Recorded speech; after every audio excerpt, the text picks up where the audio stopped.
Hello,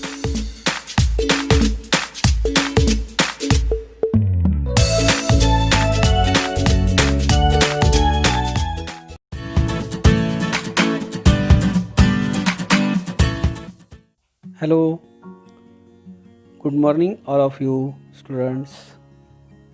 इयत्ता 10वीच्या विद्यार्थ्यांना यावर्षीच्या संपूर्ण अभ्यासक्रमासाठी माझ्याकडून खूप खूप शुभेच्छा. सत्र 2020 आणि 21 या सत्रासाठी तुम्हा सर्व विद्यार्थ्यांना विज्ञान आणि तंत्रज्ञान या विषयासाठी विज्ञान भाग 1 आणि भाग 2 अशा दोनही भागांमध्ये एकूण 20 तासिका 20 पाठांचा अभ्यास करायचा आहे.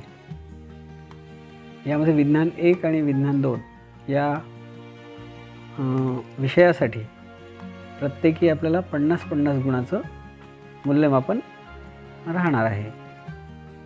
यावर्षी तुम्हाला सर्वांना माहीतच आहे की तुमची बोर्डाची परीक्षा असते आणि त्यामुळे बोर्डाच्या परीक्षेत 40 गुणांची लेखी परीक्षा आणि 10 गुणांची प्रात्यक्षिक परीक्षा अशी विज्ञान 1 आणि विज्ञान 2साठी 40 + 40 80 गुणांची लेखी परीक्षा, ज्यासाठी 2 पेपर्स असतील, आणि 20 गुणांची प्रात्यक्षिक परीक्षा ही आपल्या शाळेच्या स्तरावर शाळेतच परंतु बोर्डाच्या स्तरावर घेण्यात येते. अशा प्रकारची परीक्षा आपण पूर्ण केल्यानंतर त्याचे गुण प्रात्यक्षिकाचे बोर्डामध्ये पाठवण्यात येतात आणि तुम्ही लेखी परीक्षेत मिळवलेल्या 80 गुणांपैकी तुम्हाला गुण देऊन एकूण 100 गुणांचं तुमचं मूल्यमापन तयार केलं जाते. तर चला तर आपण आज आपल्या विज्ञान 1च्या अभ्यासक्रमाला सुरुवात करूया. आणि विज्ञान 1चा अभ्यासक्रम सुरू करताना साधारणतः प्रथम सत्राला जे काही तुम्हाला अभ्यासक्रम असेल तर विज्ञान 1च्या 10 पाठामधील पहिले 5 पाठ आपल्याला प्रथम सत्राला असतील आणि विज्ञान 2चे सुद्धा त्याचप्रमाणे 5 पाठ असतील. हे आपल्याला लक्षात ठेवायचं आहे. आलं लक्षात सगळ्यांच्या? चला तर मग आपण आपल्या पहिल्या पाठाला सुरुवात करूया. पहिल्या पाठाचं नाव आहे आपल्या गुरुत्वाकर्षण. काढलं का सगळ्यांनी? पान उघडलं बघा, त्यामध्ये पान नंबर 1 वर तुम्हाला गुरुत्वाकर्षण नावाचा पाठ दिसतो आहे. आता हे गुरुत्वाकर्षण जो पाठ आहे, या पाठामध्ये आपल्याला गुरुत्वाकर्षण म्हणजे काय, ही संकल्पना काय आहे, त्यानंतर केपलर नावाचा एक शास्त्रज्ञ आहे, त्यांनी गुरुत्वाकर्षणाचे काही नियम बनवलेले आहेत त्यासंबंधीची माहिती, त्याचप्रमाणे पृथ्वीमध्ये सुद्धा गुरुत्वाकर्षणाचं बल असतं, हे तुम्हाला 5व्या वर्गापासूनच विज्ञान शिक्षकांनी सांगितलेलं आहे. तर त्यासंबंधीच्या काही गोष्टी आपल्याला याच्यामध्ये पाहायच्या. त्यानंतर मुक्तिवेग, वर्तुळाकार गती व अभिकेंद्री बल, न्यूटनचा वैश्विक गुरुत्वाकर्षणाचा सिद्धांत आणि मुक्तपतन अशा वेगवेगळ्या संकल्पना आपण या पाठामध्ये शिकू. आता बघा, इयत्ता 9वीमध्ये सुद्धा आपण या गुरुत्वाकर्षणाबद्दल काही माहिती बघितली आहे. तर आपल्याला नेमकं गुरुत्वाकर्षण म्हणजे काय हे समजून घेण्याच्या आधी आपल्याला काही गोष्टी आठवतात का बघायच्या. पुस्तकात पान नंबर 1 वर सुरुवातीलाच दिलेलं आहे, थोडे आठवा. 1, 2 आणि 3 प्रश्न दिलेले आहेत. तर आपण या प्रश्नांकडे थोडंसं लक्ष देऊया. तर सर्वांनी काळजीपूर्वक मी बोलतो आहे ते ऐका आणि काही आठवतं का याचा आठवण्याचा प्रयत्न करा. पहिला प्रश्न आहे विचारलेला आपल्याला, एखाद्या वस्तूवर बल लावल्यास काय परिणाम घडून येतो? एखाद्या वस्तूवर बल लावल्यास काय परिणाम घडून येतो? विचार करा. दुसरा प्रश्न आहे, तुम्हाला बलाचे कोणकोणते प्रकार माहीत आहेत? तुम्हाला बलाचे कोणकोणते प्रकार माहीत आहेत? आणि तिसरा प्रश्न आहे, गुरुत्वाकर्षण बलाविषयी तुम्हाला काय काय माहिती आहे? बघा, आता 7व्या, 8व्या, 9व्या वर्गामध्ये आपण गुरुत्वाकर्षण बलाविषयी काही गोष्टी शिकलो आहे की नाही? त्या काही तुम्हाला आठवतात का हे यामध्ये बघायचं आहे. तर आपण थोडंसं पहिल्या प्रश्नाकडे परत जाऊ.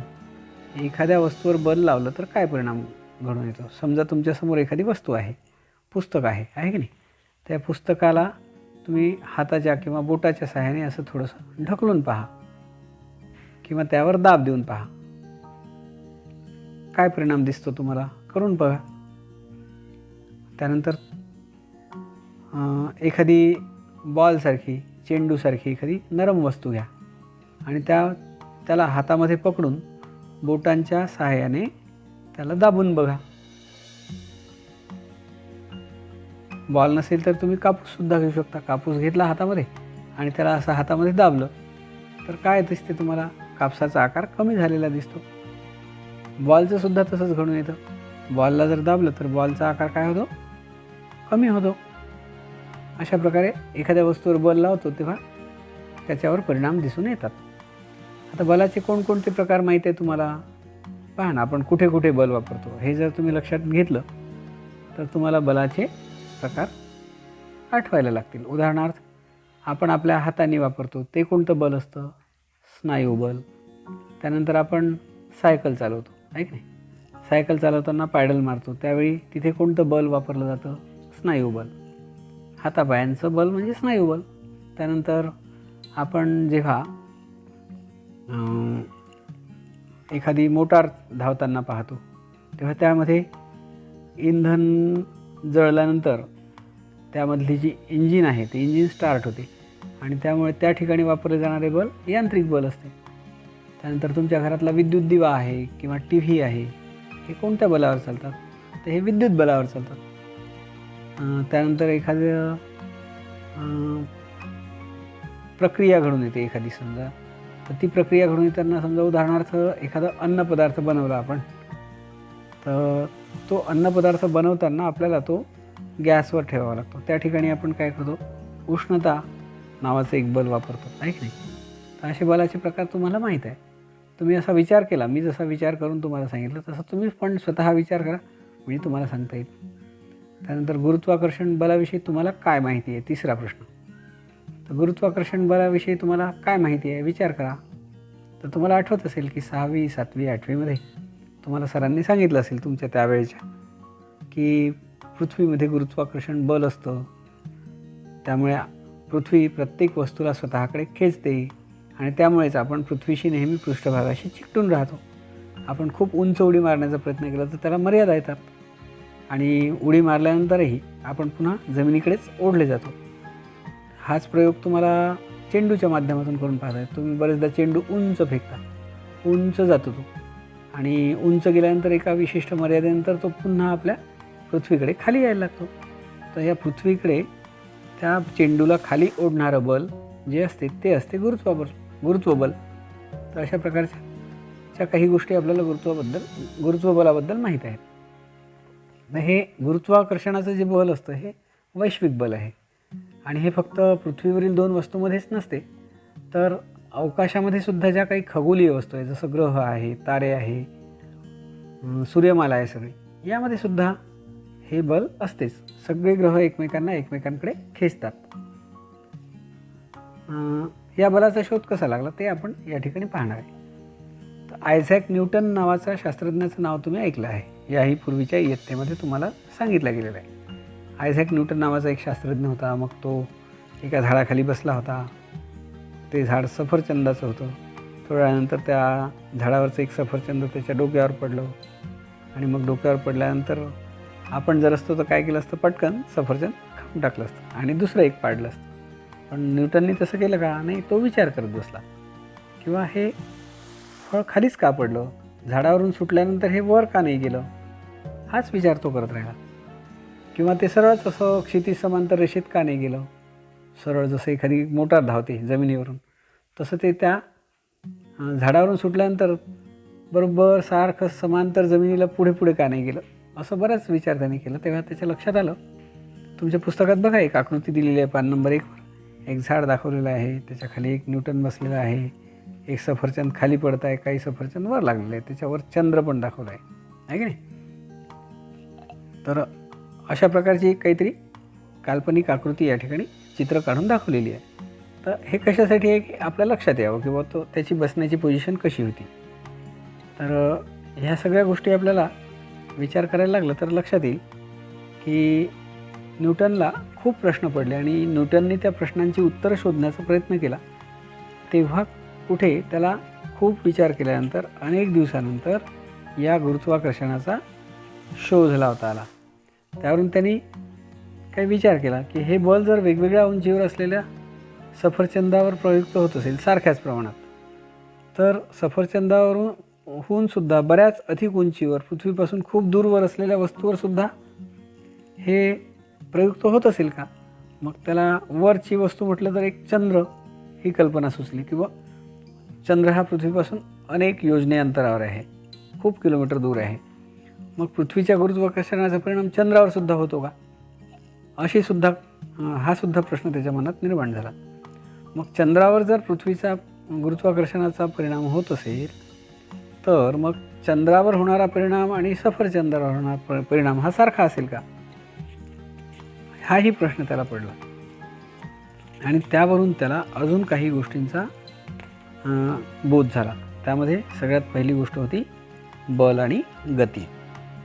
म्हणजे पहा, गुरुत्वाकर्षणाचा शोध लावायला गेला तो, म्हणजे साधं सफरचंद जमिनीवर का पडते याचा तो विचार करता करता त्याला बल, गती, वर्तुळाकार गती, गतीचे प्रकार, अभिकेंद्री बल अशा अनेक गोष्टींचा विचार करता आला.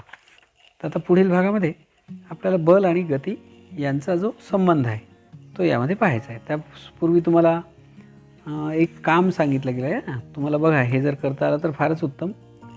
विविध जे ग्रह आहे शास्त्रामध्ये ज्यांचा आपण अभ्यास करतो, अवकाशामध्ये असतात, या ग्रहांच्या गुरुत्वीय बलाबद्दल काही माहिती तुम्हाला गोळा करता येते का ते बघायला सांगितलं आहे. जसं पृथ्वीचं गुरुत्व बल वेगळं आहे, त्यानंतर गुरुचं वेगळं आहे, बुधाचं वेगळं आहे, शुक्राचं वेगळं आहे. त्या प्रत्येक ग्रहाचं आपलं आपलं गुरुत्व बल आहे. चंद्राचं पण वेगळं आहे. असं म्हणतात की पृथ्वीला जेवढं गुरुत्व बल आहे त्याच्या पट्टीमध्ये जर विचार केला तर चंद्रामध्ये 1/8 गुरुत्व बल आहे. समजा आपल्याकडे 8 असेल तर चंद्रामध्ये 1च आहे असं आपण म्हणू शकतो या ठिकाणी. तर अशा वेगवेगळ्या ग्रहांबद्दल जर तुम्हाला गुरुत्वबलाची माहिती जमा करता आली तर ती तुम्हाला जमा करता येईल. आलं लक्षात? चला, तर आपण आता परत पुढे बल आणि गती याविषयी प्राथमिक माहिती घेऊया. आत्तापर्यंतच्या अभ्यासात जर विचार केला आपण तर एखाद्या वस्तूच्या वेगाच्या परिमाणात किंवा गतीच्या दिशेत बदल घडवून आणण्यासाठी त्यावर बल प्रयुक्त होणे आवश्यक असते, हे आपण बघितलं. जसं मी तुम्हाला सांगितलं, पुस्तकावर दाब द्या किंवा पुस्तकाला ढकला किंवा चेंडूला वर फेका आणि त्याचं निरीक्षण करा. तर एखाद्या वस्तूचा वेग जो असतो त्या वेगामध्ये जर आणि त्याच्या गतीच्या दिशेत जर बदल करून आणायचा असेल, आपल्याला घडवून आणायचं असेल तर त्यावर आपण बल प्रयुक्त करतो. हे साधं उदाहरण आपण सायकलच्याद्वारे सुद्धा पाहू शकतो. आपण सायकलचं पॅडल हळूहळू मारलं तर सायकल हळूहळू चालते, आणि जर आपण सायकलचं पॅडल जोराने मारलं तर जोराने चालायला लागते. म्हणजे त्याच्या गतीत परिवर्तन होते, दिशेतसुद्धा परिवर्तन होते. आता तुम्हाला 1-2 प्रयोग करायला सांगितले आहे. पहा, वर्तुळाकार गती, गतीचा पहिला प्रकार वर्तुळाकार गती. तर तुम्हाला सांगितलं की एक दगड घ्या, त्याला एक दोरी बांधा, पक्की बांधा पण, आणि पक्की बांधल्यानंतर त्याचं जे दुसरं टोक आहे दोरीचं ते तुमच्या हातामध्ये असं 2-3 वेढे मारून पक्क धरा, आणि मग मैदानामध्ये उभे राहा. आणि पान नंबर 2वर एक दाखवला आहे मुलगा, तो दोरी फिरवतो आहे दगड बांधून. तर त्या प्रकारे तुम्हाला ती डोक्यावर अशी उंच धरून फिरवायची आहे. तर अशा प्रकारची कृती करा, आणि कृती केल्यानंतर तुम्हाला काय दिसते हे तुमच्या एखाद्या मित्राला निरीक्षण करायला सांगा. अर्थात तुम्ही मित्रांशी भेटत असताना सध्या कोरोनाचे जे काही नियम आहेत ते पाळायचे आहे बरं का. मित्रांना भेटल्यानंतर एकदम जवळजवळ आपण राहायचं नाही, एकमेकांपासून थोडंसं 2 मीटर तरी अंतरावर राहायचं आहे, आणि आपण ह्या कृती करायच्या. एकाने कृती करायची, एकाने निरीक्षण करायचं. मग आळीपाळीने आपण पण ते करून बघू शकतो. लक्षात? तर तुम्हाला तो दगड जसा फिरतो तसं तुम्हाला एक वर्तुळ तयार झालेलं दिसेल. कालांतराने तुम्ही 2 मिनटं तो दगड फिरवल्यानंतर काय करा, तुमच्या हातातली दोरी सोडून द्या. आता निरीक्षण करा की ती दोरी दगड बांधलेली कुठे गेली. तर ज्यावेळी तुम्ही सोडलं त्यावेळी जिथे दगड होता त्याच दिशेला ती दगडाची दोरी गेलेली दिसेल. मग आता मला सांगा की सुरुवातीला आपण जेव्हा दगड फिरवत होतो दोरीला बांधून, तेव्हा तो कोणत्या दिशेने फिरत होता, त्याची गती कशी होती? वर्तुळाकार होती. वर्तुळाकार गती असताना आपण जर त्या दगडाला सोडून दिलं फिरता फिरता तर तो सरळ दिशेने का गेला? तर याच्यावर अभिकेंद्री बलाचा परिणाम होतो. त्या अभिकेंद्री बलामुळेच वस्तू एका विशिष्ट दिशेने जाण्यास प्रवृत्त होते. मग जोपर्यंत तुम्ही दगड धरला होता तोपर्यंत ती वर्तुळाकार फिरत होती. कारण काय, तर दगडावर अभिकेंद्री बल कार्यरत होतं. म्हणजे तुमच्या हाताद्वारे बल वापरलं जात होतं आणि ते बल त्या पूर्ण वर्तुळाच्या मध्यभागी होतं. अशा प्रकारे वर्तुळाच्या मध्यभागी असलेल्या बलाला अभिकेंद्री बल असे म्हणतात. आलं का सगळ्यांच्या लक्षात? समजलं सगळ्यांना? हां, तर चला मग आपण आज काय काय बघितलं ते एका मिनिटात बघूया.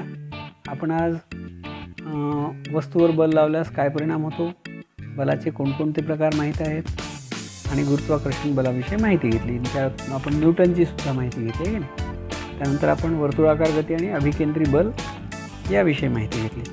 तर या ठिकाणी आपला आजचा तास संपला.